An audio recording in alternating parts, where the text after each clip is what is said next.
সালে 25 এবং 26শে ফেব্রুয়ারি সুপরিকল্পিতভাবে একটি হত্যাযজ্ঞ পিলখানায় সংগঠিত হয়।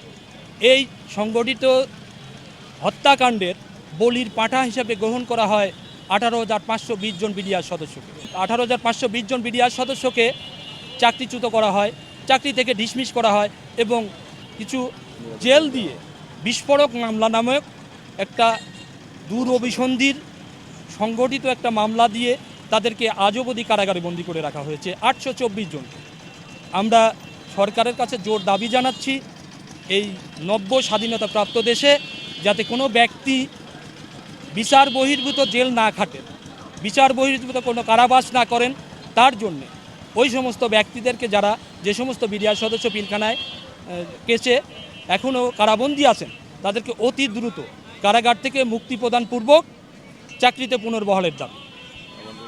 আমাদের 2009 সালের চাকরিচ্যুত যে সমস্ত বিডিআর সদস্য মানবেতর জীবনযাপন করছে তাদেরকে সকল প্রকার সরকারি সুযোগ সুবিধা সহ চাকরিতে পুনর্বহালের দাবি।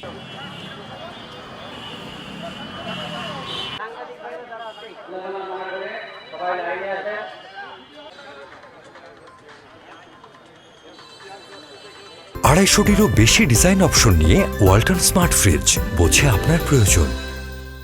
পরিকল্পিতভাবে যে হত্যাকাণ্ড পরিচালনা করছে তদানীন্তন সরকার, সেই হত্যাকাণ্ড ঘটানোর পরে সেই হত্যাকাণ্ড এই বিডিআরের উপরে চাপিয়ে দিয়ে নিজেকে মুক্ত করার চেষ্টা করেছে।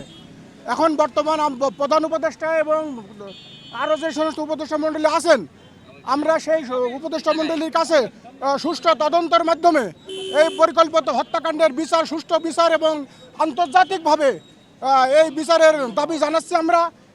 এবং আমরা দীর্ঘদিন ধরে আমরা এই অতি কষ্টে আমাদের পরিবার আমরা পরিচালনা করছি যে আমাদের উপর যে দোষ চাপানো হয়েছে সেই দোষটা যেন আমরা নির্দোষ প্রমাণিত হই। বর্তমান উপদেষ্টা মণ্ডলীর কাছে আমাদের সেই দাবি, আমরা এই দোষের বোঝা মাথায় নিয়ে আজকে 16 বছর প্রায় 20 বছর আমরা আজকে দোষ মাথায় নিয়ে আমরা দেশে বসবাস করছি। আমাদের ছেলেমেয়েরা ভালো স্কুলে লেখাপড়া করতে পারেনি। আমরা এই সুষ্ঠু তদন্তের মাধ্যমে দোষী ব্যক্তিদেরকে চিহ্নিত করে আমাদেরকে চাকরিতে পুনর্বহাল করার জন্য বর্তমান উপদেষ্টা মণ্ডলীদের কাছে আমাদের দাবি।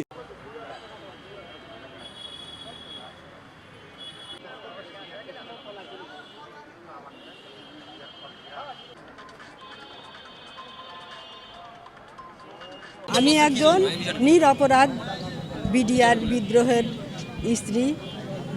আমার স্বামী মুন্সি রুহুল আমিন 38 ব্যাটালিয়ন সিলেট 38 ব্যাটালিয়নে ছিলেন নায়ক মুন্সি রুহুল আমিন। আমার স্বামী আজ 15 বছর ধরে নিরপরাধে 3 বছর ধরে জেল খেটেছেন। সে এখন বেঁচে নেই। আমি দুটো সন্তান নিয়ে অনেক অসহায় অবস্থায় আছি, অনেক কষ্টে আছি। আমার মতো এরকম আরও কত মেয়েরা আছে, কত ভাবিরা, কত বোনেরা স্বামী হারা হয়েছে। স্বামী বাড়ি আসলেও তারা কত অর্থনৈতিক সংকটে আছে, ছেলে মেয়ে নিয়ে কত কষ্টে আছে।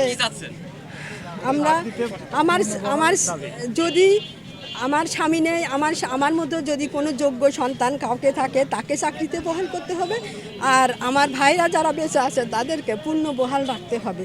মানববন্ধনের জন্য সারিবদ্ধভাবে দাঁড়িয়ে আর জায়গায় জায়গায় করবো না যেটা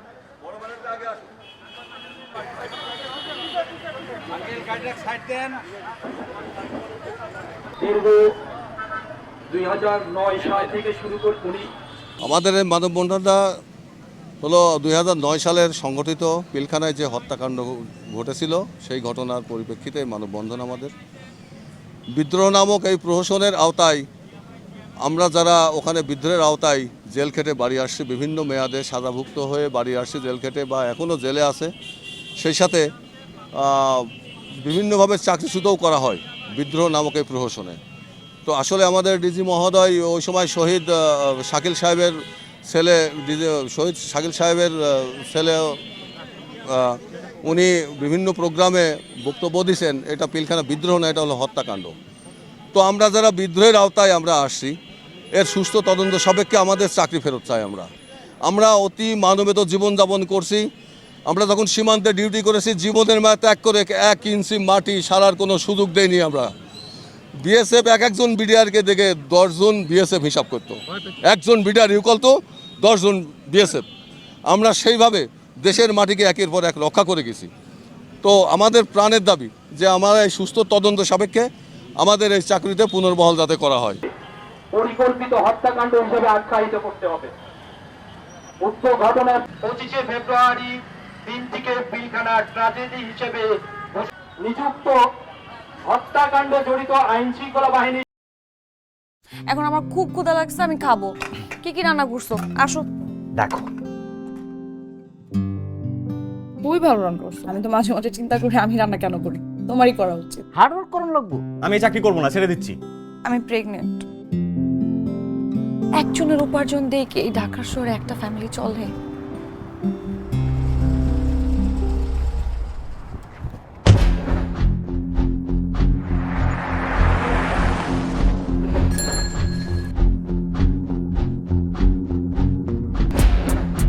মাহির, তুমি এখানে? পরিচয় করে দিই, উনি আমার বস। অনেক ভালো করে চিনি। ওর পেটে যে বাচ্চা বড় হচ্ছে ও তোমার না। ওর বেঁচে থাকার কোনো অধিকার নেই। ওকে খুন করো।